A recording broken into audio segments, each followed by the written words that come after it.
അങ്ങനെ സത്യനും പ്രഭാകരനും വിശ്വൻ പറഞ്ഞതനുസരിച്ച് അയാളെ കാണാൻ മേലേടത്തെത്തിയതായിരുന്നു. അനന്തന്റെ സുഹൃത്തുക്കളായതുകൊണ്ടും അതുപോലെ ആവശ്യം തൻ്റേതാണെന്ന് ഉത്തമ ബോധ്യമുള്ളതുകൊണ്ടും തന്നെ വിശ്വൻ വളരെയധികം ക്ഷമ പാലിച്ചുകൊണ്ടായിരുന്നു അവരോട് സംസാരിച്ചത്. എന്നാൽ സത്യനും പ്രഭാകരനും എന്തോ വലിയ ലോട്ടറി അടിച്ച പ്രതീതിയോടുകൂടിയാണ് അവർ വിശ്വന്റെ മുന്നിലിരുന്നത്. സാറേ, ഞാൻ കുറേ കാലമായി ആഗ്രഹിക്കുന്നതാണ് മനക്കൽ സ്റ്റോഴ്സ് എന്ന കാർത്തിയുടെ സ്ഥാപനം. അതിനുവേണ്ടി ഒരുപാട് തറവേലകൾ ഞങ്ങൾ ചെയ്തിട്ടുമുണ്ട്. അന്നൊന്നും ഇങ്ങനെ ഒരു പ്ലാൻ ഞങ്ങൾക്ക് 2 പേർക്കും ഉണ്ടായിരുന്നില്ല. എങ്ങനെയെങ്കിലും കാർത്തിയുടെ പേരിൽ നിന്നും ആ സ്ഥാപനം സ്വന്തമാക്കണം, അതുമാത്രമായിരുന്നു ഞങ്ങളുടെ ചിന്ത. അങ്ങനെ നിങ്ങൾ സ്വന്തമാക്കിയ നിങ്ങൾക്ക് സമാധാനമായി ആ കട നടത്തിക്കൊണ്ട് പോകാൻ കഴിയുമെന്ന് തോന്നുന്നുണ്ടോ? അങ്ങനെ തോന്നുന്നുണ്ടെങ്കിൽ ഞാൻ എൻ്റെ ഈ ആവശ്യത്തിൽ നിന്നും പിന്മാറാൻ തയ്യാറാ. അത് സാറ് പറഞ്ഞത് സത്യവാ പ്രഭാകരൻ സാറേ. ഇതിൻ്റെയൊക്കെ പിന്നിൽ സാറാണെന്നറിഞ്ഞ കാർത്തി ഒരിക്കലും വെറുതെ ഇരിക്കില്ല. അതുപോലുള്ള കാര്യങ്ങളാണല്ലോ നമ്മൾ അയാൾക്കെതിരെ ചെയ്തത്. അതുപോലെ ഈ സ്ഥാപനം, സത്യം നീ വിചാരിച്ച ഈ സ്ഥാപനം നിന്റെ പേരിലേക്കോ ഇവന്റെ പേരിലേക്കോ മാറ്റി എഴുതാൻ കഴിയുമെന്ന് നിങ്ങൾക്ക് തോന്നുന്നുണ്ടോ? അതിന് മനക്കല്ല ഇപ്പോഴത്തെ കാരണവർ സമ്മതിക്കുമെന്ന് നിങ്ങൾ കരുതുന്നുണ്ടോ? അനന്തൻ അവരോട് ചോദിച്ചു. അപ്പോഴാണ് അവരും അതിനെക്കുറിച്ച് ഗാഢമായി ചിന്തിച്ചത് തന്നെ. വക്കീല് പറഞ്ഞത് ശരിയാണ്. കാർത്തിയുടെ സ്റ്റോർ ഇങ്ങനെയാക്കിയതുകൊണ്ട് മാത്രം ആ സ്റ്റോർ ഞങ്ങൾക്ക് സ്വന്തമാക്കാൻ കഴിയണമെന്നില്ല. സത്യത്തെ ഇങ്ങനെയൊക്കെ ചെയ്തപ്പോൾ ഞങ്ങൾ ആ കാര്യം ചിന്തിച്ചിരുന്നില്ലെന്ന് പറയുന്നതാ ശരി. അതേപ്പറ്റിയൊക്കെ വക്കീൽ എന്നോട് പറഞ്ഞിരുന്നു. അതിലൊന്നും ഒരു തെറ്റ് ഞാൻ കാണുന്നില്ലെന്ന് മാത്രമല്ല, ഈ വൃത്തികേടിനൊന്നും ഞാൻ കൂട്ടു നിൽക്കില്ല സത്യ. സത്യത്തിൽ കാർത്തി എന്ന് പറയുന്ന ആൾ ഇയാൾക്ക് താഴെയാണ്. അത് പ്രായത്തിലാണെങ്കിലും ശരി, പരിചയസമ്പന്നതയുടെ കാര്യത്തിലാണെങ്കിലും ശരി. അതുകൊണ്ട് തന്നെ നിങ്ങൾ ഇങ്ങനെ ഒരു തീരുമാനം എടുത്തതിൽ ഞാൻ ഒരിക്കലും തെറ്റു പറയില്ല. വിശ്വൻ അവർക്കൊപ്പം നിൽക്കുന്നത് പോലെ അവരോട് പറഞ്ഞതും അവർക്ക് സ്വർഗം വെട്ടിപ്പിടിച്ചൊരു പ്രതീതിയായിരുന്നു. ഒരുപാട് കഷ്ടപ്പെട്ടിട്ട് സാറേ ഇങ്ങനെ ഒരു പ്രശ്നങ്ങൾ ഞങ്ങൾ ഉണ്ടാക്കിയത്. അതിനുവേണ്ടി കാർത്തിയുടെ സ്റ്റാഫുകളെ തന്നെ ഞങ്ങൾ വിലയ്ക്ക് വാങ്ങി. അങ്ങനെ വാങ്ങിയ സഹായത്താലാണ് ഞങ്ങൾ ആ കടയിൽ സാധനങ്ങൾ മാറ്റിവെച്ചതും ഇത്രത്തോളം കാര്യങ്ങൾ കൊണ്ടെത്തിച്ചതും. ഇതിന് ഞങ്ങളെ സഹായിച്ചത് മോഹനും അവൻ്റെ ഭാര്യ പ്രസീതയുമാ. അവരുടെ കുട്ടിക്കല്ലേ എന്ന് പ്രശ്നം വന്നത്, ഹോസ്പിറ്റലായതൊക്കെ. സംസാരിക്കുന്നിടയിൽ എന്നോട് ആ വിഷയത്തെക്കുറിച്ച് സംസാരിച്ചിരുന്നു. അതെ സർ, അവർ തന്നെ. സത്യത്തിൽ ആ പ്രശ്നത്തിൽ തന്നെ കാർത്തിയെ ഒരുപാട് പഠിപ്പിക്കാൻ വേണ്ടിയിട്ടാണ് ഞങ്ങൾ ശ്രമിച്ചത്. പക്ഷെ അപ്പോഴാ കാർത്തിക്ക് വേണ്ടി ആ തെമ്മാടിയെ സഹായിക്കാൻ അയാൾ രംഗത്തെത്തിയത്. ആരായാൾ? എല്ലാം അറിഞ്ഞിരിക്കണമല്ലോ സത്യ. നാളെ ആ സ്ഥാപനം മേടിച്ചതിന് ശേഷം ഇതുപോലുള്ള പ്രശ്നങ്ങൾ ആ ഷോപ്പിൽ ഉണ്ടാകരുതെന്ന് എനിക്ക് നിർബന്ധമാണ്. അയാളുടെ പേര് KK എന്നാ സാറേ. ഏത്? തമിഴ്നാട്ടിലെ ഏറ്റവും വലിയ വ്യാപാരി വ്യവസായിയായ KK ഇൻഡസ്ട്രീസിൻ്റെ മുതലാളിയെക്കുറിച്ച് തന്നെയാണോ നിങ്ങൾ ഈ പറയുന്നത്? അത് തന്നെ. അയാളുടെ PA ആയിരുന്ന എബിൻ നേരിട്ട് വന്ന് ഈ പ്രശ്നം പരിഹരിക്കുകയായിരുന്നു. അതോടെ ഇതിൻ്റെ പിന്നിൽ പ്രവർത്തിച്ചവരെ കണ്ടുപിടിക്കാനായി അയാളും ഇവരുടെ കൂടെ കൂടി എന്ന് പറയുന്നയാ ശരി. അപ്പം ഇതിൻ്റെയൊക്കെ പിന്നിൽ നിങ്ങൾ തന്നെയായിരുന്നു? അയാൾ വീണ്ടും ഉറപ്പിക്കാനായി ചോദിച്ചു. അതെ സാറേ, ഞങ്ങൾ പറഞ്ഞ എല്ലാ സത്യം തന്നെയാ. സാറിൻ്റെ മനസ്സിലും കാർത്തിയെ ചുട്ടുകൊല്ലുവാനുള്ള ദേഷ്യമുണ്ടെന്ന് ഞങ്ങൾക്കറിയാം. അതുപോലുള്ള സംസാരമാണ് അവൻ്റെ ഭാര്യയുടെ കയ്യിലിരിക്കുന്നത്. അത് മാത്രമല്ല, അന്ന് സാർ വീട്ടിൽ വന്നു പോയതിനു ശേഷം ഒരു മര്യാദയില്ലാത്ത രീതിയിലാണ് അവൻ്റെ ഭാര്യ ആദി ഞങ്ങളോട് സംസാരിച്ചത്. അങ്ങനെ വിശ്വനാഥൻ അവർ നടത്തിയിട്ടുണ്ടായിരുന്ന സകല കള്ളത്തരങ്ങളും തഞ്ചത്തിലൊരു വീഡിയോ ആയിരിക്കും മാറ്റി. ഇതൊക്കെ കേട്ട് തൻ്റെ അടുത്തിരിക്കുന്നവനെ നോക്കി വിശ്വനാഥൻ ഗൂഢമായി ഒന്ന് പുഞ്ചിരിച്ചു. എല്ലാം സമ്മതിച്ചു, നിങ്ങൾ തന്നെയാണ് ചെയ്തത്. എന്നാൽ എനിക്കറിയേണ്ടത് മറ്റൊന്നാ. അതായത് ഈ സ്ഥാപനം എങ്ങനെ എപ്പോൾ എൻ്റെ കയ്യിൽ വന്നു ചേരും? അതിന് ഞാനും എൻ്റെ മകനും എത്ര കാലം കാത്തിരിക്കണം? സാർ, അതിനൊരു പ്ലാനുണ്ട്. ഇവിടെ നടന്ന പ്രശ്നം സാർ ഒന്ന് ക്രൂഷ്യലാക്കണം. എന്ത് ചെയ്യണമെന്നറിയാത്ത അവസ്ഥയിൽ സാർ കാർത്തിയെയും പെണ്ണിനെയും കൊണ്ടെത്തിക്കണം. അന്ന് സാർ അവിടെ പോയതിൻ്റെയും സാധനം വാങ്ങിയതിൻ്റെയും ആ കാര്യങ്ങളൊക്കെ തെളിവായി സാറിൻ്റെ കയ്യിലുണ്ടല്ലോ. എല്ലാം ഭദ്രമായി തന്നെ വെക്കണം സാറേ.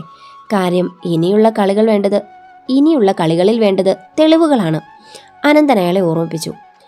തെളിവുകൾ അതെല്ലാം എൻ്റെ കയ്യിൽ ഭദ്രമായിട്ടുണ്ട്. അതുകൊണ്ട് ആ കാര്യം ഓർത്ത് നിങ്ങൾ പേടിക്കണ്ട. അങ്ങനെയാണെങ്കിൽ ഈ കാര്യം ചോദിക്കാനായി നിങ്ങൾ ഏറ്റവും അടുത്ത് തന്നെ മനക്കൽ തറവാട്ടിലേക്ക് വരണം. അതുപോലെ ഇതൊരു വലിയ വിഷയമാക്കുകയും വലിയൊരു തുക നഷ്ടപരിഹാരമായി സാർ അവരോട് ചോദിക്കുകയും വേണം. കാർത്തിയുടെ ഗതി വെച്ച് നോക്കുകയാണെങ്കിൽ അവൻ്റെ കയ്യിൽ 10 രൂപ പോലും എടുക്കാൻ ഗതിയില്ലാത്തവനാ. അപ്പോൾ ഇങ്ങനെയുള്ളവരെ സഹായിക്കാൻ ഇന്നാളുണ്ടല്ലോ വക്കീലേ. സാർ ഉദ്ദേശിക്കുന്നത് KK സാറിനെ ആയിരിക്കും. സത്യത്തെ അയാളും ഇവനും തമ്മിലുള്ള ബന്ധം എന്താണെന്ന് ഞങ്ങൾക്കറിയില്ല. എന്നാൽ ഒന്നിനു പിറകെ ഒന്നായി പ്രശ്നങ്ങൾ വരുമ്പോൾ അതിനെ നേരിടാൻ അവരൊന്ന് ഭയക്കും. അതുപോലെ സാറ് കുറച്ച് ആളുകളെ സംഘടിപ്പിച്ച ഷോപ്പിലേക്കൊന്ന് പോകണം. അവിടെയും വീട്ടിലുമൊക്കെ പ്രശ്നമാകുമ്പോൾ ആ പെണ്ണൊന്ന് ഭയക്കും. പിന്നെ വിശ്വനാഥൻ സാർ ആ മോഹനെ പോലെ ലോക്കലൊന്നും അല്ലല്ലോ. സോ ആ കാര്യങ്ങളൊക്കെ സാറ് ഞങ്ങൾക്ക് വിട്ടു തന്നേക്ക്. എനിക്കെന്തായാലും ആ കട എൻ്റെ മകൻ്റെ പേരിൽ വേണം എന്ന് തന്നെയാ എൻ്റെ ആഗ്രഹം. അവിടെ അവൻ ഇരിക്കുന്നതും കാര്യങ്ങൾ വളരെ ഭംഗിയായി നോക്കുന്നതും എനിക്ക് കാണണം. അതൊക്കെ നടക്കും സാറേ. എന്നാലും സാറൊന്നും വിചാരിച്ചില്ലേ, എനിക്കൊരു സംശയം ചോദിക്കാനുണ്ടായിരുന്നു. എന്താ പ്രഭാകര? സാറിന് മേലെടുത്ത ഗ്രൂപ്പ്സ് എന്ന പേരിൽ ഒരുപാട് സ്ഥാപനങ്ങളുണ്ട്. എല്ലാം ഒന്നിനൊന്നും മെച്ചമുള്ള സ്ഥാപനങ്ങളുമാണ്. അങ്ങനെയുള്ള സാറിന്റെ വളർത്തുമകന് ഈ തുക്കട സൂപ്പർ മാർക്കറ്റ് കിട്ടിയിട്ട് എന്ത് ചെയ്യാനാ? ഓ, അതവന്റെ ഒരു നൊസ്റ്റാൾജിയാണ് വക്കീലെ. അതായത് അവന്റെ അമ്മ അവനെ പ്രസവിച്ചതൊക്കെ ഈ നാട്ടിലായിരുന്നു. പക്ഷെ ഒരു ദിവസം അവനെല്ലാം അങ്ങ് നഷ്ടമായി. അച്ഛൻ, അമ്മ, കുടുംബം ഇതൊക്കെ എൻ്റെ കുട്ടിക്ക് ഒരു ഓർമ്മ മാത്രമോ. എന്നാ ആ ഓർമ്മകൾ ഉറങ്ങുന്നത് ഈ മണ്ണിലും. അതുകൊണ്ട് ഈ നാട്ടിൽ ഒരു പിടി മണ്ണ് അതവൻ്റെ സ്വപ്നമാണ്. പിന്നെ സ്ഥാപനം അവൻ്റെ സ്വന്തമായാലും സത്യ, ഇയാൾക്ക് അവിടെ മുതലാളിയായി ഇരിക്കാം. ആരും നൽകാത്തൊരു തുക ഞാൻ നിങ്ങൾക്ക് നൽകുകയും ചെയ്യാം. സത്യമാണോ സാറേ? ആ സ്ഥാപനം നിങ്ങൾ വാങ്ങിയാലും അവിടെ ഒരു മുതലാളിയായി എനിക്കിരിക്കാൻ? തീർച്ചയായും സാധിക്കും. അതുപോലെ പ്രഭാകരൻ, നിങ്ങൾ പേടിക്കണ്ട. ഇത്രയും അധികം സഹായം നിങ്ങൾ എനിക്ക് ചെയ്തു തരുമ്പോൾ ഞാൻ നിങ്ങളെ ചതിക്കില്ല. അങ്ങനെ രണ്ടുപേരെയും അയാൾ അയാളുടെ വഴിയിലേക്ക് കൈമാറ്റിയെടുത്തു. അല്ല, ഇനി എന്താ സർ? എന്നാ നിങ്ങളുടെ മകൻ വരുന്നത്? അയാൾ വരാതെ നമ്മുടെ പ്ലാനുകളൊന്നും നടക്കില്ലല്ലോ. അതിനവൻ വരുന്നതിന് മുൻപ് ചെയ്യേണ്ട, അല്ലെ ചെയ്തു തീർക്കേണ്ട ഒരുപാട് കാര്യങ്ങളുണ്ടല്ലോ. അത് കഴിയുമ്പോൾ അവൻ ഇവിടെ എത്തും. അതല്ലെങ്കിൽ തന്നെ അവന് വരാതിരിക്കാൻ കഴിയുമോ? അതെന്താ സാറേ അങ്ങനെ പറഞ്ഞത്? എന്തോ കുത്തി പറയുന്ന പോലെ തോന്നി. അങ്ങനെയോ? ഞാൻ നോർമലായിട്ട് പറഞ്ഞതാ വക്കീലെ. എന്തായാലും ആ കാര്യങ്ങളൊക്കെ നിങ്ങൾ നോക്ക്. അതിനുശേഷം നിങ്ങൾ വക്കീലിനെ അറിയിച്ചാൽ മതി. എനിക്കിനി സമയം ഒട്ടും കളയാനില്ല. സോ എല്ലാം പെട്ടെന്ന് വേണം, അല്ലെങ്കിൽ ഞാൻ വേറെ വഴി നോക്കും. അങ്ങനെ നോക്കിയാ നഷ്ടമെന്ന് നിങ്ങൾക്കായിരിക്കും. വിശ്വനാഥൻ അവരോട് പറഞ്ഞു നിർത്തിയതും അതിന് മറുപടി എന്നോണം ആനന്ദന്റെ സ്വരമുയർന്നു. ഇല്ല സർ, ഞങ്ങൾ വേണ്ട പോലെ ചെയ്തോളാം. സാറ് പേടിക്കണ്ട.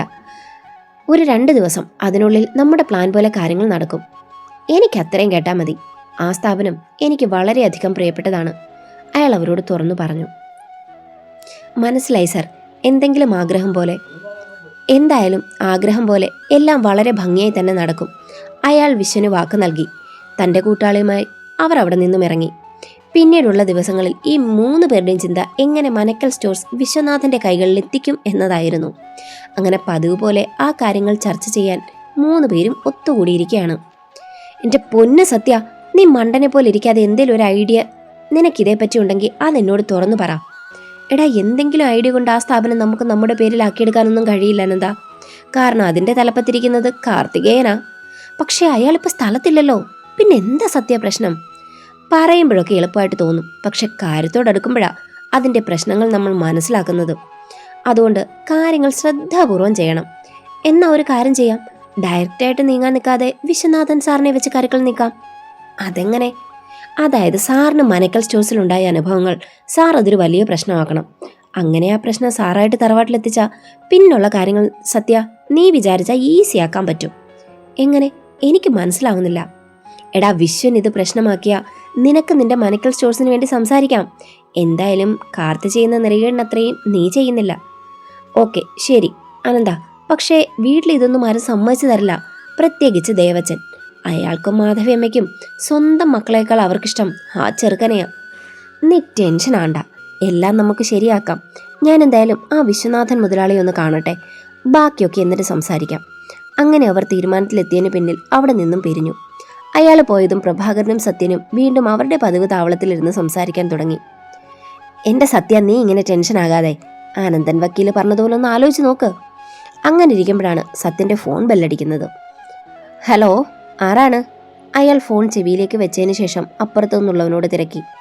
സർ, ഞാൻ രാജേന്ദ്രൻ. ഇവിടെ തൊട്ടടുത്തുള്ള സഞ്ജീവനി ഹോസ്പിറ്റലിൽ നിന്നാണ് വിളിക്കുന്നത്. എന്താ കാര്യം? അതായത് താങ്കൾ മനക്കൽ സത്യനല്ലേ? അതേലോ. ഇയാൾ ആരാ? സർ, ഞാൻ രാജേന്ദ്രൻ. ഞാൻ താങ്കളെ വിളിച്ചത് ഒരു വിഷമകരമായ കാര്യം പറയാനാണ്. അതായത് താങ്കളുടെ മകൻ ഒരു ആക്സിഡന്റ് പറ്റി, അതും എൻ്റെ തുണിക്കടയുടെ മുന്നിൽ വെച്ച്. അയ്യോ, എൻ്റെ മോനെ! ഓ, താനങ്ങനെ പേടിക്കാതെ. സംഭവം നടന്ന സമയത്ത് തന്നെ ഞാനും എൻ്റെ കൂട്ടുകാരും ചേർന്ന് അയാളെ ഹോസ്പിറ്റലിൽ എത്തിച്ചിട്ടുണ്ട്. സർ, പെട്ടെന്ന് ഇവിടെ വരെ ഒന്ന് വന്ന കാര്യമായിരുന്നു. ഞാനിപ്പോൾ തന്നെ വരാൻ രാജേന്ദ്ര. അത്രയും പറഞ്ഞുകൊണ്ട് അയാൾ കോൾ കട്ട് ചെയ്തുകൊണ്ട് സത്യനെ വല്ലാത്ത ഭാവത്തിൽ നോക്കി. എന്താ? ആരാ വിളിച്ചത്? അത് ഒരു രാജേന്ദ്രനായിരുന്നു പ്രഭാകര, എൻ്റെ മോൻ. അവനെന്താ പറ്റിയത്? അല്ല, ആ ചെറുക്കൻ നാട്ടിലില്ലായിരുന്നേ? ആ, ആയിരുന്നു.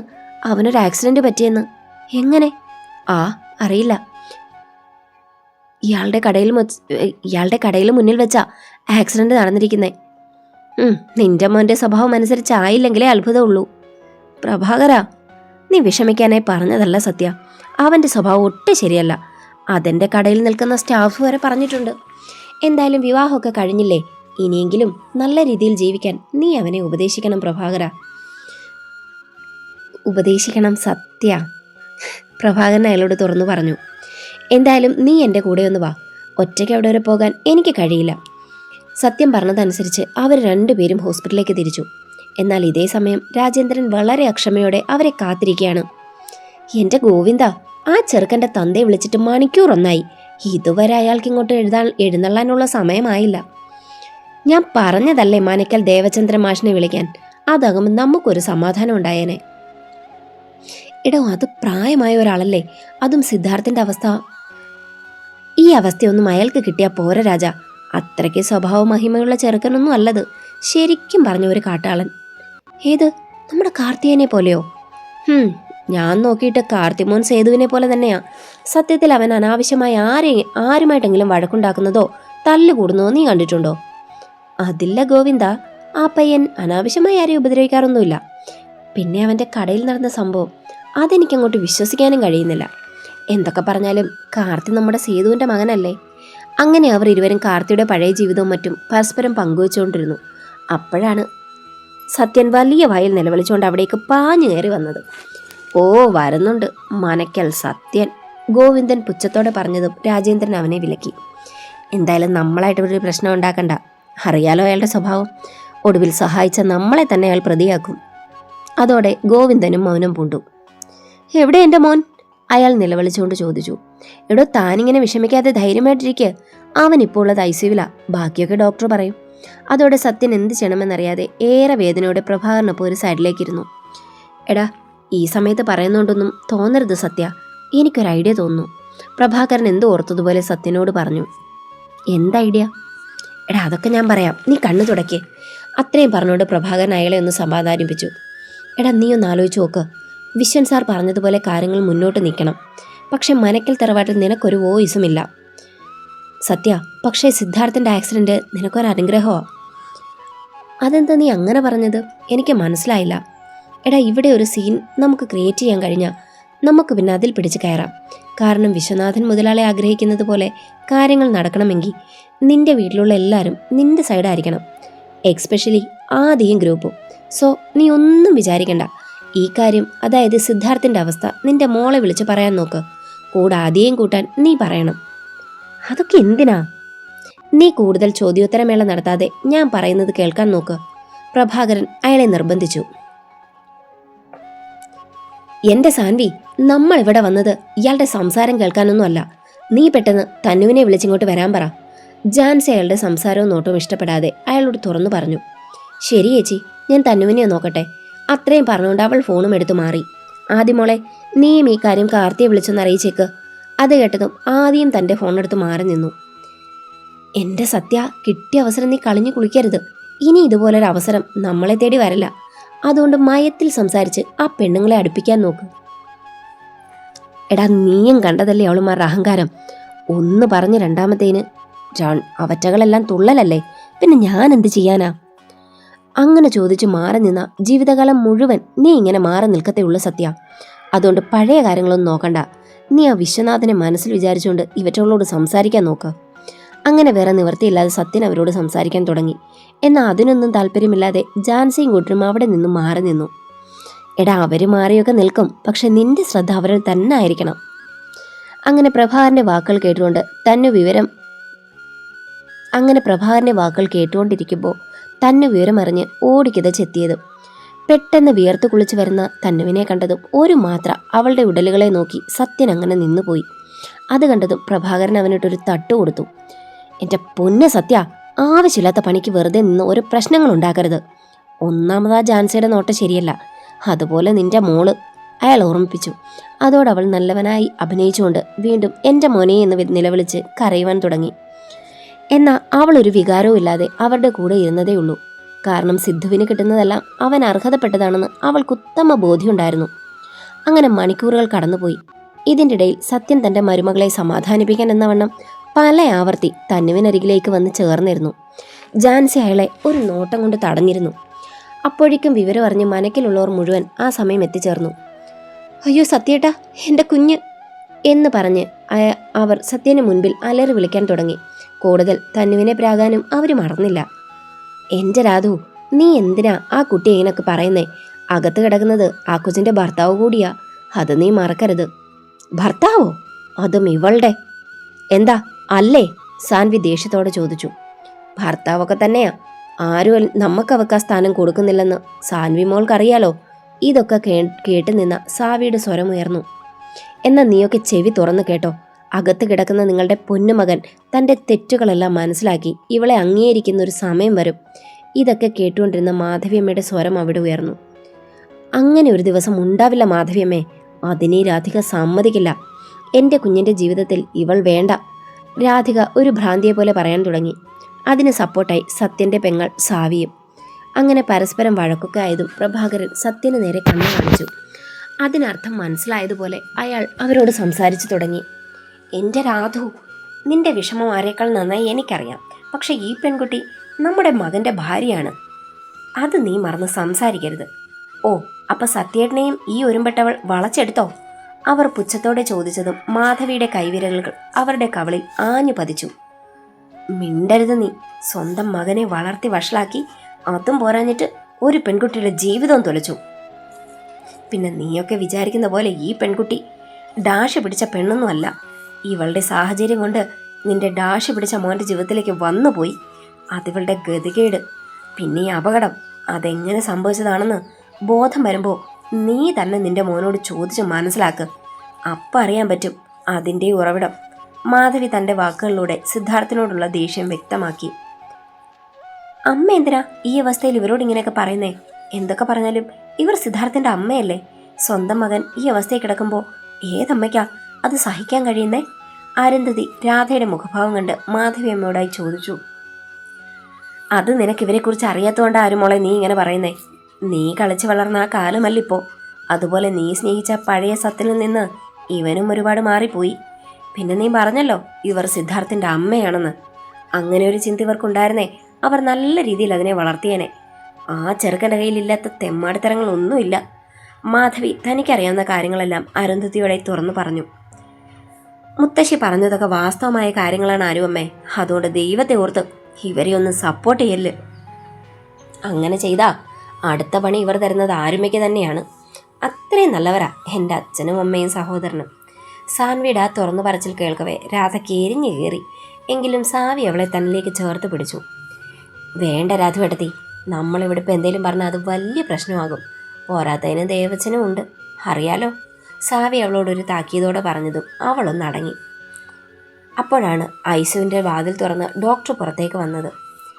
ഇപ്പോൾ ആക്സിഡൻ്റായി കൊണ്ടുവന്ന വ്യക്തിയുടെ ബൈസ്റ്റാൻഡേഴ്സ് ആരെങ്കിലും ഇവിടെ നിൽപ്പുണ്ടോ? അത് കേട്ടതും സത്യനും പ്രഭാകരനും ഒരുമിച്ച് അവരുടെ നേരെ തിരിഞ്ഞു. ഒപ്പം സാൻവി അടക്കം മനക്കിലെ അംഗങ്ങളും. ഡോക്ടർ, എൻ്റെ മോന്. രാധിക അവരുടെ നേരെ വിങ്ങിപ്പൊട്ടി. നോക്കൂ മാഡം, ആക്സിഡൻറ്റ് കുറച്ച് ഡീപ്പായിരുന്നു. ഇവിടെ കൊണ്ട് വന്നപ്പോൾ തന്നെ ആളൊന്നിനോടും പ്രതികരിക്കാത്ത അവസ്ഥയിലാണ്. അതുകൊണ്ട് ഒരു സർജറി പോലും അയാളെ കൊണ്ട് താങ്ങാൻ കഴിയില്ല. അയ്യോ എൻ്റെ മോനെ എന്ന് നിലവിളിച്ചുകൊണ്ട് രാധ നെഞ്ചതടിച്ച് കരയാൻ തുടങ്ങി. അയാളതോടെ ബാക്കിയൊന്നും പറയാനാകാതെ പിന്നെ അവരെ മാറി മാറി നോക്കി. ഡോക്ടർ എന്താ പറയാൻ വന്നതെന്ന് വെച്ചാൽ അത് ധൈര്യമായി പറഞ്ഞോ. എന്തായാലും ഞങ്ങളത് കേൾക്കേണ്ടതാണ്. സർ, നിങ്ങളുടെ കൊച്ചുമകൻ കഴുത്തിന് താഴോട്ട് പാരലൈസ് ആയിരിക്കുകയാണ്. അത് തടയാൻ വേണ്ടതൊക്കെ ഞങ്ങൾ ചെയ്തിരുന്നു. പക്ഷെ അറിയാലോ സാറേ, ഞങ്ങൾക്കുണ്ട് പരിമിതികൾ. അയാൾ അവരോട് തുറന്നു പറഞ്ഞുകൊണ്ട് അകത്തേക്ക് കയറിപ്പോയി. അതോടെ രാധിക എല്ലാം തകർന്നവളെ പോലെ നിലത്തേക്ക് ഓർന്നിരുന്നു. അങ്ങനെ ഹോസ്പിറ്റലും കേസുമൊക്കെയായി ദിവസങ്ങൾ പിന്നെയും കടന്നുപോയി. ഇനിയും ഹോസ്പിറ്റലിൽ കിടത്തിയിട്ട് കാര്യമില്ലെന്ന് മനസ്സിലാക്കിയ സിദ്ധാർത്ഥിനെ അവർ മനക്കിലേക്ക് കൂട്ടിക്കൊണ്ടുവന്നു. ഇപ്പോൾ സിദ്ധു മനക്കിലെത്തിയിട്ട് ഏതാണ്ട് 1.5 മാസം പിന്നിട്ടു. സിദ്ധുവിൻ്റെ അവസ്ഥ ഒരു മാറ്റമില്ലാതെ തുടർന്നു. ഒരു കുഞ്ഞിനെ പോലെ സിദ്ധാർത്ഥിനെ സംരക്ഷിക്കേണ്ട അവസ്ഥയായിരുന്നു അവൻ്റെ അച്ഛനും അമ്മയ്ക്കും. ആദ്യത്തെ ശുഷ്കാന്തി ദിവസങ്ങൾ മുന്നോട്ട് കടന്നപ്പോൾ പതിയെ പതിയെ അവരിൽ നിന്നും അകന്നു തുടങ്ങി. അതോടെ സിദ്ധാർത്ഥിനെ നോക്കുന്ന ചുമതല തന്നുവിന് മാത്രമായി അവർ വീതിച്ചു കൊടുത്തു എന്ന് പറയുന്നതാകും ശരി. എന്നാൽ ഒരു പരാതി പോലും പറയാതെ തന്നു അവൻ്റെ കാര്യങ്ങളെല്ലാം വളരെ ഭംഗിയായി തന്നെ ചെയ്തു കൊടുത്തുകൊണ്ടിരുന്നു. ഇതൊക്കെ സിദ്ധാർത്ഥിനെ സംബന്ധിച്ച് പുതിയൊരു അനുഭവമായിരുന്നു. തനിക്കൊരാവശ്യം വന്ന തൻ്റെ മാതാപിതാക്കൾ കാണും എന്നുള്ള പ്രതീക്ഷയായിരുന്നു അവനില്ലാതായത്. ആദ്യത്തെ കുറച്ച് ദിവസത്തെ മത്സരമൊഴിച്ച ഇപ്പം രാധിക മുറിയിൽ കയറുന്നത് തന്നെ വളരെ ചുരുക്കമാണ്. ആദ്യമൊക്കെ അവനതിൽ വലിയ വിഷമമൊക്കെ തോന്നിയെങ്കിലും പിന്നെ പിന്നെ അതൊന്നും അവനെ ബാധിക്കാതായി. അതല്ലെങ്കിൽ അവനെ അങ്ങനെ മാറ്റി ചിന്തിപ്പിച്ചു. എന്നാൽ അവനെ ഞെട്ടിച്ചുകൊണ്ട് തന്നുവിനെ സഹായിക്കാൻ വേണ്ടിയാണെങ്കിൽ കൂടി സാൻവിയോ ആദിയോ അല്ലെങ്കിൽ എബിയോ ആ റൂമിൽ കയറുമായിരുന്നു. ആദ്യമൊക്കെ സിദ്ധുവിനത് ബുദ്ധിമുട്ടുണ്ടാക്കുമായിരുന്നെങ്കിലും ഇപ്പോൾ അവരുടെ ആ വരവും സാമീപ്യവും ഒക്കെ അവനും ആഗ്രഹിക്കാൻ തുടങ്ങിയിരുന്നു. അങ്ങനെ പതിവ് ജോലിക്ക് പോകാൻ ഒരുങ്ങുകയാണ് തന്നു. സിദ്ധാർത്ഥ കിടപ്പിലായതോടെ അയാളെ സംരക്ഷിക്കേണ്ട പൂർണ്ണ ഉത്തരവാദിത്വം തന്നുവിൻ്റെ മേലെയാണല്ലോ. അതിനുവേണ്ട സഹായങ്ങളൊക്കെ ആദിയും കാർത്തിയും ചേർത്ത് ചെയ്തു കൊടുക്കാമെന്ന് പറഞ്ഞെങ്കിലും അവൾ അതിനെ ഒരു പുഞ്ചിരി കൊണ്ട് തടഞ്ഞു. കാരണം അങ്ങനെ പോലും അയാളുടെ കാര്യത്തിൽ ആരെയും ആശ്രയിക്കാൻ തന്നുവിന് താല്പര്യമുണ്ടായിരുന്നില്ല. അങ്ങനെ പതിവ് പോലെ ഓരോ ആലോചിച്ചിരിക്കുമ്പോഴാണ് തന്നു സിദ്ധുവിനോട് യാത്ര പറയാൻ അവൻ്റെ അരികിലേക്ക് നടന്നു വന്നത്. തൽക്കാലം വേണ്ടതൊക്കെ ഞാൻ ചെയ്തിട്ടുണ്ട് സിദ്ധു. ഇന്നും കൂടി ലീവ് എടുത്താൽ അതെൻ്റെ ജോലിയെ ബാധിക്കും. തന്നെ പോലെ ഉയർന്ന ഉദ്യോഗമൊന്നും അല്ലല്ലോ എനിക്ക്. തന്നു അയാളോട് തുറന്നു പറഞ്ഞതും സിദ്ധു അല്പം ടെൻഷനോട് അവളെ നോക്കി. കിടപ്പിലായതിനു ശേഷം അവൻ്റെ അച്ഛനെയും അമ്മയെയും അതുപോലെ സാവിയമ്മയും ഒന്നും അധികം ആ വഴി കണ്ടിട്ടില്ല. ഇനി അഥവാ അവർ വന്നാലും 100 കൂട്ടം കുറ്റപ്പെടുത്തലുമായിരിക്കും. അത് കേൾക്കുമ്പോൾ തന്നെ ഒന്ന് മരിച്ചു കിട്ടിയാൽ മതി എന്നാണ് സിദ്ധുവിൻ്റെ അവസ്ഥ. അതുകൊണ്ട് തന്നെ പെട്ടെന്ന് അവൾ പോവുകയാണെന്ന് പറഞ്ഞപ്പോൾ അവൻ എന്ത് മറുപടി പറയണം എന്ന അവസ്ഥയായി. ഇപ്പോഴത്തെ അവസ്ഥ ഞാൻ ജോലിക്ക് പോയാൽ നിങ്ങളെ ആരും നോക്കുമെന്നല്ലേ? അതിനുള്ള പരിഹാരം കാർത്തിയേട്ടൻ കണ്ടിട്ടുണ്ട് സിദ്ധു. അതുകൊണ്ട് നിങ്ങൾ പേടിക്കണ്ട. അത് കേട്ടതും അവൻ്റെ നോട്ടം അവളിലായി. പറയുമ്പോൾ വീട്ടിൽ ഒരുപാട് അംഗങ്ങളൊക്കെ കാണും. പക്ഷെ അവർക്ക് നിങ്ങളോടുള്ള ആറ്റിറ്റ്യൂഡ് എന്താണെന്ന് ഈ കിടക്കുന്ന കിടപ്പിലേ നമുക്ക് മനസ്സിലാവുള്ളൂ. ആരോഗ്യമുള്ളപ്പോഴേ നമുക്ക് ആളുകൾ വില തരികയുള്ളൂ സിദ്ധു. അതുകൊണ്ട് ഇങ്ങനെയുള്ളവരെ സംരക്ഷിക്കുന്ന ആളുകളെ കണ്ടുപിടിച്ച് നിങ്ങൾക്കൊരു സഹായം ചെയ്യണമെന്ന് ആവശ്യപ്പെട്ടിട്ടുണ്ട്. എന്തായാലും നിങ്ങളിപ്പോൾ അതൊന്നും ആലോചിക്കണ്ട. മരുന്ന് കഴിച്ചതല്ലേ, ഒന്ന് മയങ്ങാൻ നോക്ക്. അപ്പോഴേക്കും എനിക്ക് കുറച്ച് പണിയുണ്ട്. അത്രയും പറഞ്ഞുകൊണ്ട് തന്നു അവിടെ നിന്ന് നടന്നു നീങ്ങി. എന്നാൽ ഇതേ സമയം പ്രഭാകരനോട് ഫോണിലൂടെ സംസാരിക്കുകയാണ് സത്യൻ. എൻ്റെ സത്യ, കൈ കിട്ടിയ ഭാഗ്യം നീയായിട്ട് തട്ടിത്തെറിപ്പിക്കരുത്. അതിന് ഞാനെന്ത് വേണമെന്നാണ് നിങ്ങൾ പറഞ്ഞു വരുന്നേ? സത്യൻ അല്പം ദേഷ്യത്തോടെ തന്നെ ചോദിച്ചു. ഞാൻ നിന്നോട് പറഞ്ഞതല്ലേ നിന്റെ അച്ഛനെയും അമ്മയും കയ്യിലെടുക്കണമെന്ന്. നീ അത് ചെയ്തോ? അതിന് പറ്റണ്ടേ പ്രഭാകര. എന്തേലും ചെയ്യാമെന്ന് വെച്ചാലും അച്ഛനും അമ്മയും ഒരു ഡിസ്റ്റൻസ് ഇട്ടാണ് സംസാരിക്കുന്നത് പോലും. അതുപോലെ തന്നെ സാൻവിയും ആദ്യം ഒക്കെ. ഓക്കെ, നിന്റെ ആ മറ്റേ പെണ്ണോ, അവളെന്ത് പറയുന്നു? ഓ, അവൾക്കിപ്പോൾ നല്ല അഹങ്കാരമാണ് പ്രഭാകര. നേരത്തെ സിദ്ധാർത്ഥനായിരുന്നില്ലേ വീട്ടിലെ ചെലവുകളൊക്കെ നടത്തിയിരുന്നത്. ഇപ്പം അവനിങ്ങനെയായ സ്ഥിതിക്ക് അതൊക്കെ നോക്കുന്നത് ആ പെണ്ണാ. ഇനിയിപ്പോൾ ആ പെണ്ണിനെ സഹിക്കേ നിവർത്തിയുള്ളൂ. അതും ഈ അവസ്ഥയിൽ അവളെ പിണക്കുന്നത് ശരിയല്ല. അല്ലെങ്കിലും നീ പെണ്ണുങ്ങളെ പിണക്കാറില്ലല്ലോ. അത്രയും പറഞ്ഞുകൊണ്ട് പ്രഭാകരൻ ചിരിച്ചു. അതൊക്കെ പോട്ടെ, നീ പിന്നെ വിശ്വനാഥൻ മുതലാളോട് സംസാരിച്ചോ? എന്ത് പറഞ്ഞു അദ്ദേഹം? എന്ത് പറയാനാ, അയാൾക്ക് ആ വസ്തു പെട്ടെന്ന് വേണമെന്നാ പറയുന്നത്. ഇനി എനിക്കെന്ത് ചെയ്യാൻ സാധിക്കും? ആനന്ദൻ പറഞ്ഞതുപോലെയൊക്കെ കാര്യങ്ങൾ നടക്കണമെങ്കിൽ മനക്കൽ തറവാട്ടിൽ നിന്ന് ഹോൾഡ് ഉണ്ടാകണം. അല്ലാതെ നമ്മുടെ ഒരു പ്ലാനും നടക്കില്ല. എടാ, അത് എനിക്കും അറിയാം. പക്ഷേ തറവാട്ടിലുള്ള ഒറ്റൊരെണ്ണം എന്നെ വിശ്വസിക്കില്ല. അവരെ വിശ്വസിപ്പിക്കാനാണ് സത്യ നിന്റെ കഴിവ് കാട്ടേണ്ടത്. അങ്ങനെ സംഭവിച്ചാൽ കിട്ടാൻ പോകുന്നത് കൈ നിറയെ പണമാണ്, അതും ലക്ഷങ്ങൾ. ഈ അവസ്ഥയിൽ നിനക്ക് വേണ്ടതും പണമാണ് സത്യ. പ്രഭാകരൻ അയാളോട് തുറന്നു പറഞ്ഞു. അതിന് ഞാനിപ്പോൾ എന്താ വേണ്ടത്? എന്താ നീ പറഞ്ഞു വരുന്നത്? എടാ, ഗുണമുള്ളവരെ കയ്യിലെടുക്ക്, ബാക്കിയുള്ളവരെ തഴയ്. കാരണം ഇപ്പം നമുക്ക് ഫോക്കസ് വിശ്വനാഥൻ സാർ പറഞ്ഞ പണമാണ്. അത് മനക്കൽ സ്റ്റോഴ്സ് ഇപ്പോൾ പഴയതുപോലെ ആകാൻ തുടങ്ങിയിട്ടുണ്ട്. ഇങ്ങനെ വന്ന ക്ഷീണം നമ്മൾ കാണും.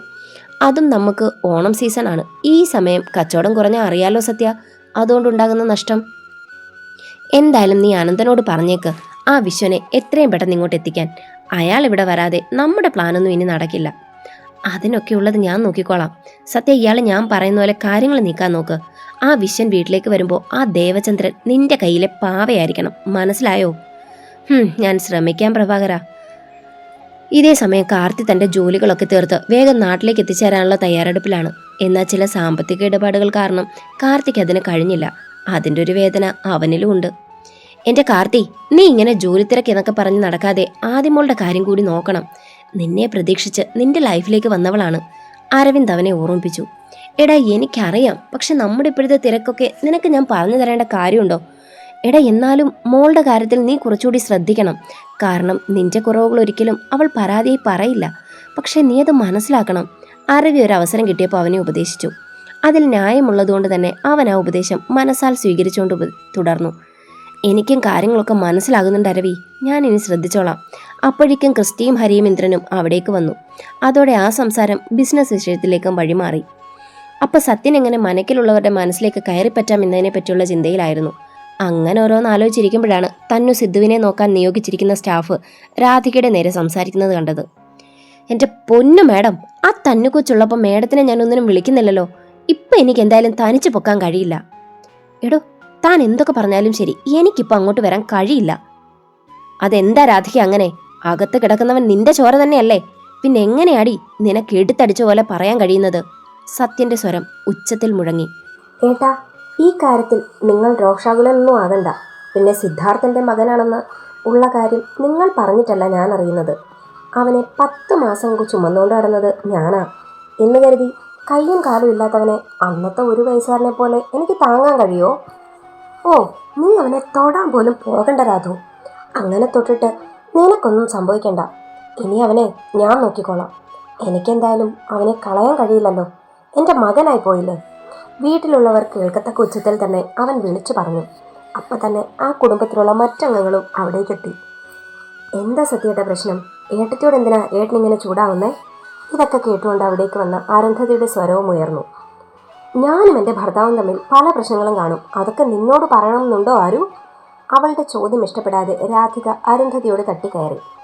അതോടെ സത്യൻ കൈ നിവർത്തി രാധികയുടെ കവിളിൽ ആഞ്ഞടിച്ചു.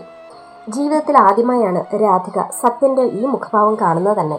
അതുകൊണ്ട് തന്നെ അടിയുടെ വേദനയെക്കാളും അവൾക്ക് അവൻ്റെ മാറ്റത്തിലുണ്ടായ ഞെട്ടലായിരുന്നു. ഏട്ടനിത് എന്ത് പണിയാ കാണിച്ച്? പാവം ഏട്ടത്തി, പാവം പോലും പാവം. സ്വന്തം മകനാണ് അകത്ത് കിടക്കുന്നത്. എന്നിട്ട് എന്തെങ്കിലും ഒരു വിചാരം ഇവൾക്കുണ്ടോ? നീ തന്നെ പറ.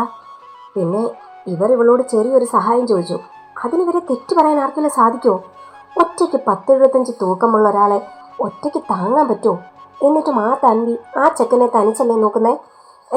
സത്യൻ രാധികയോട് തുറന്നു ചോദിച്ചു.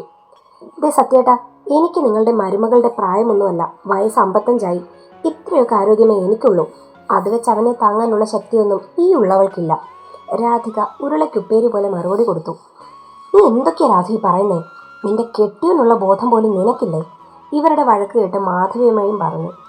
അങ്ങനെ ചോദിക്കണ്ട അമ്മേ. അങ്ങനെയെങ്കിലും ഇവൾക്ക് കുറച്ച് നല്ല ബുദ്ധി തോന്നട്ടെ. സത്യൻ രാധികയെ പരിഹസിച്ചുകൊണ്ടിരുന്നു. അതവളെ നല്ല രീതിയിൽ ചൊടിപ്പിക്കുകയും ചെയ്തു. എന്നാൽ ഇതേ സമയം തൻ്റെ അമ്മയുടെ വായിൽ നിന്ന് വരുന്ന വാക്കുകൾ കേട്ട് അവൻ്റെ കണ്ണുകൾ നിറഞ്ഞു. ഇത്രയും കാലം താൻ ജീവിച്ചത് തൻ്റെ അമ്മയ്ക്ക് വേണ്ടിയായിരുന്നു. എത്രയൊക്കെ മോശപ്പെട്ട രീതിയിൽ ജീവിച്ചാലും രാധികയ്ക്ക് സിദ്ധാർത്ഥ് അവർ ആഗ്രഹിക്കുന്ന തരത്തിലുള്ളൊരു സ്ഥാനം കൊടുക്കാൻ അവൻ എന്നും ശ്രദ്ധിച്ചിരുന്നു. എന്നാൽ ഏതൊരു അവസരം എന്ന രീതിയിൽ കണ്ടുകൊണ്ട് സത്യൻ അയാളെക്കൊണ്ട് കഴിയുന്നതിനും പരമാവധി സ്കോർ നേടാൻ ശ്രമിച്ചു. ഒടുവിൽ വീട്ടുകാരെ കാണിക്കാൻ എന്നവണ്ണം സത്യൻ തന്നെ കൊണ്ട് കഴിയുന്നത് പോലെ സിദ്ധുവിനെ സഹായിക്കാൻ തയ്യാറായി. ചെറിയൊരു മുഷിച്ചിൽ തോന്നിയെങ്കിലും നേടാൻ പോകുന്ന കോടിക്കണക്കിനുള്ള പണത്തിൻ്റെ വലിപ്പമോർത്ത് സത്യൻ ഉള്ളാൽ സന്തോഷിച്ചു. അങ്ങനെ സത്യൻ സിദ്ധാർത്ഥിനെ സംരക്ഷിക്കുക എന്നുള്ള പൂർണ്ണ ഉത്തരവാദിത്തം അവൻ ഏറ്റെടുത്തു. അതിനൊക്കെ അവന് സഹായിയായി തന്നു സിദ്ധുവിന് വേണ്ടി നിർത്തിയ ജോലിക്കാരിയും. അങ്ങനെ മണിക്കൂറുകൾ കടന്നുപോയി. പതിവ് സമയത്തിനുള്ളിൽ തന്നെ റൂമിലേക്ക് കയറി വരുമ്പോൾ കാണുന്നത് സിദ്ധുവിൻ്റെ അരികിൽ നിൽക്കുന്ന സത്യനെയാണ്. തന്നുവിൻ്റെ കാലൊച്ച കേട്ടപ്പോൾ അവൻ്റെ മിഴികൾ വല്ലാതെ വിടർന്നു. അതുപോലെ അവൻ്റെ ചുണ്ടുകൾ പല ആവർത്തി വിടർന്നുകൊണ്ടിരുന്നു.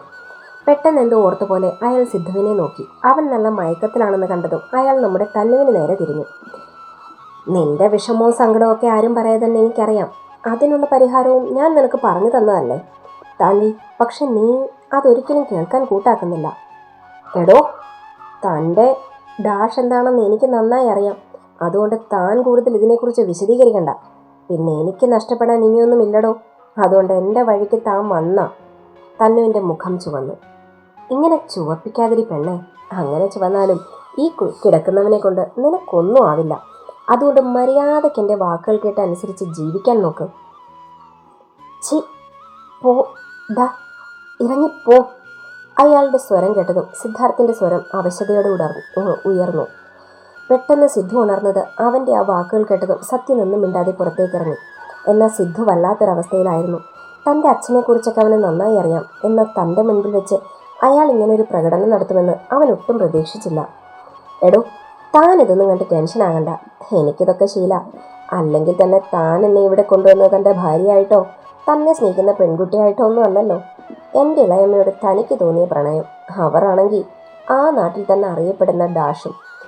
അങ്ങനെയുള്ള അവരുടെ വീട്ടിൽ എന്നെ കണ്ടപ്പോൾ ഇയാൾക്ക് എനിക്കും ആ പട്ടം നൽകി. അതുമാത്രമല്ല, എൻ്റെ ഇളയമ്മയെ അറിയുന്ന എല്ലാവരും എന്നെ ആ കണ്ണുകൊണ്ടേ കാണൂ. അതുപോലെ താനും എന്നെ അങ്ങനെ തന്നെ കണ്ടു. പക്ഷെ താനറിയാത്തൊരു ജീവിതം എനിക്കും ഉണ്ടായിരുന്നല്ലോ. അവൾ പെട്ടെന്നുണ്ടായ വേദനയിലൂടെ അവൾ തൻ്റെ ജീവിതകഥ പറയാൻ തുടങ്ങി. എൻ്റെ അച്ഛനും അമ്മയും പ്രണയിച്ച് വിവാഹം കഴിച്ചവരാണ്. എന്നാൽ രണ്ടുപേരുടെയും ജാതി രണ്ടായതുകൊണ്ട് അവരെ സ്വീകരിക്കാൻ അമ്മയുടെ വീട്ടുകാർ തയ്യാറായില്ല. വിവാഹം കഴിഞ്ഞ് 3 മാസം തികഞ്ഞപ്പോൾ ഞാൻ അവരുടെ ഉള്ളിൽ തുടിച്ചു തുടങ്ങി. എന്നാൽ അമ്മ ഗർഭിണിയായതോടെ അയാൾക്ക് എന്തൊക്കെയോ മാറ്റങ്ങളും കണ്ടു തുടങ്ങി. അങ്ങനെയുള്ള പ്രശ്നങ്ങൾക്കിടയിലും ഞാൻ ജനിച്ചു. എങ്ങനെയൊക്കെയോ 3 വർഷങ്ങൾ കടന്നുപോയി. എൻ്റെ 3ാമത്തെ പിറന്നാളിൻ്റെ അന്നാണ് അച്ഛനെ വേറൊരുത്തിയുടെ കൂടെ പോലീസ് പിടിക്കുന്നത്. അതോടെ ആൾക്ക് ലൈസൻസ് കിട്ടിയതുപോലായി. അയാൾ എന്നെയും അമ്മയും മറന്നുകൊണ്ട് അവരുടെ കൂടെ ജീവിക്കാൻ തുടങ്ങി. ആദ്യത്തെ കുറേ കാലം അതൊരു വേദനയായിരുന്നെങ്കിൽ പിന്നീട് അങ്ങോട്ട് ഞങ്ങൾ പൊരുത്തപ്പെടാൻ തുടങ്ങി. അങ്ങനെ വർഷങ്ങൾ കടന്നുപോയി. എൻ്റെ 13ാം വയസ്സിൽ എൻ്റെ അമ്മ നഷ്ടപ്പെടുന്നത് വരെ എനിക്ക് സന്തോഷകരമായ ജീവിതം തന്നെയായിരുന്നു. എന്നാൽ അമ്മ മരിച്ചതിന് ശേഷം ആരോരുമില്ലാത്ത എന്നെ അച്ഛൻ ഏറ്റെടുക്കേണ്ടി വന്നു. അതോടെ ഇളയമ്മയ്ക്ക് എന്നോട് ദേഷ്യവും വെറുപ്പുമായി. ഓരോ ദിവസവും വളരെ ബുദ്ധിമുട്ടിയാണ് ഞാൻ കഴിഞ്ഞിരുന്നത്. എങ്കിലും ഞാൻ നന്നായി പഠിക്കുമായിരുന്നു. ഒരു ജോലി കിട്ടിയതിന് ശേഷം അവിടെ നിന്ന് മാറാമെന്നൊക്കെയാണ് ഞാൻ വിചാരിച്ചത്. പക്ഷേ എൻ്റെ ചിന്നു, ഞാൻ അവളെ ഇളയമ്മയുടെ മകളായിട്ടല്ല, എൻ്റെ സ്വന്തം കുഞ്ഞായിട്ടാണ് അതിനെ വളർത്തിയത്. ഞാൻ ആ നശിച്ച വീട്ടിലേക്ക് വരുമ്പോൾ ആ കുഞ്ഞിന് വെറും 3 വയസ്സായിരുന്നു പ്രായം. പിന്നീട് അങ്ങോട്ട് അവളെ വളർത്തിയത് ഞാനാടോ. അതുകൊണ്ട് തന്നെ ജോലി കിട്ടിയിട്ടും എനിക്ക് ആ തള്ളയുടെ സ്വഭാവം അറിയാവുന്നതുകൊണ്ട് ആ കുഞ്ഞിനെ ഉപേക്ഷിക്കാൻ എനിക്ക് കഴിഞ്ഞില്ല. അത് അവർക്ക് ഗുണകരമായി. അച്ഛൻ കിടപ്പിലായതോടെ പിന്നെ ഇളയമ്മയുടെ അഴിഞ്ഞാട്ടമായിരുന്നു. എൻ്റെ ചിന്നുമോളെ ഓർത്ത് ഞാൻ പലതും ക്ഷമിച്ചു. ഇളയമ്മയുടെ കസ്റ്റമേഴ്സ് വരുമ്പോൾ ഞാനും ചിന്നുവും എപ്പോഴും എൻ്റെ അച്ഛൻ്റെ കൂടെ ആയിരുന്നു. എന്നാൽ നിങ്ങൾ എന്നെ എങ്ങനെയോ യാദൃച്ഛികമായി കണ്ടു. പിന്നെ നിങ്ങളുടെ ആവശ്യം ഞാനായി. അവർക്ക് നിങ്ങളോടുള്ള അടുപ്പ് കൂടുതൽ കൊണ്ടാകണം ആർക്കു മുന്നിലും കൊടുക്കാതിരുന്ന എന്നെ എൻ്റെ സമ്മതം പോലും ഇല്ലാതെ, അതും അച്ഛൻ മരിച്ചതിൻ്റെ 7ാം പക്കം. ആദ്യം നിങ്ങളെന്നെ കീഴ്പ്പെടുത്തിയപ്പോൾ എനിക്ക് ബോധം പോലും ഉണ്ടായിരുന്നില്ലടോ. സത്യത്തിൽ ഞാനൊന്നും അറിഞ്ഞിരുന്നില്ല. പിന്നീട് അതൊക്കെ വെച്ച് അവർ എന്നെ ഭീഷണിപ്പെടുത്തി.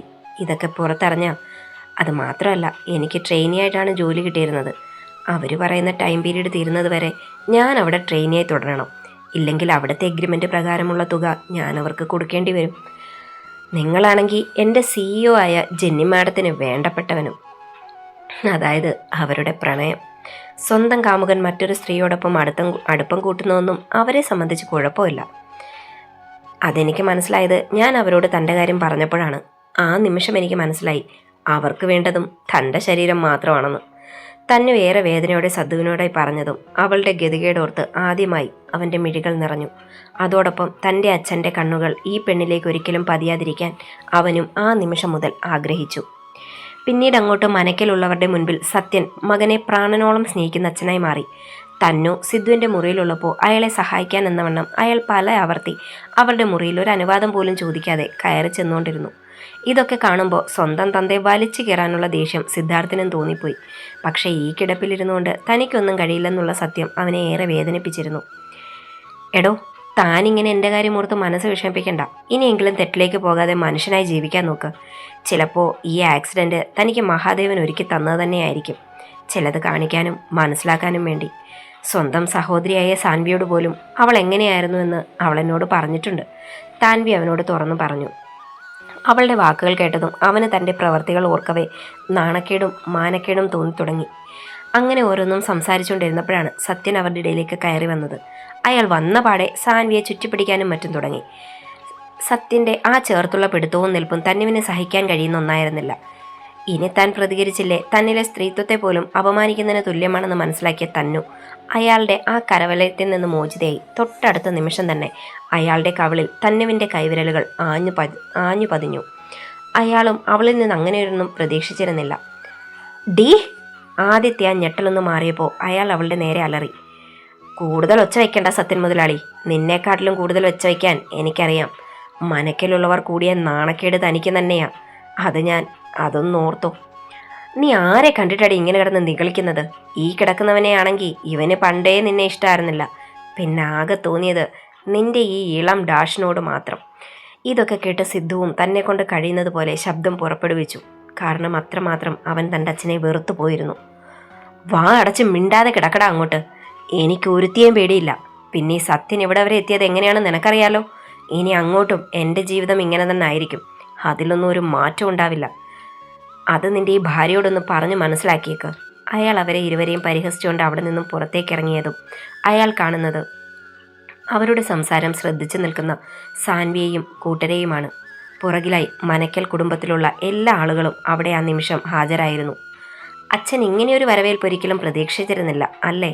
സാൻവി അയാളോട് പുച്ഛത്തോടെ ചോദിച്ചു. എന്നാൽ ഇതേ സമയം അയാളുടെ നോട്ടം പോയത് രാധികയിലേക്കായിരുന്നു.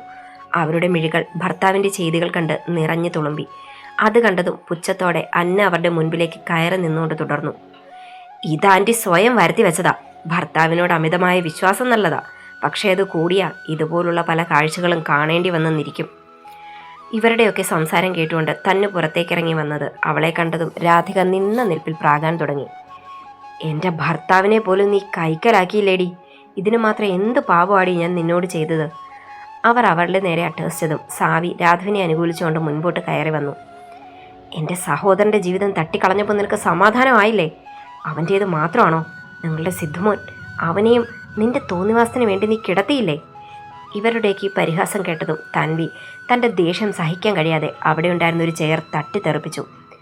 ദേ തള്ളേ, വായിൽ നാക്കുണ്ടെന്ന് കരുതി എന്ത് അസംബന്ധവും പറയാമെന്നാണോ നിങ്ങളുടെയൊക്കെ വിചാരം?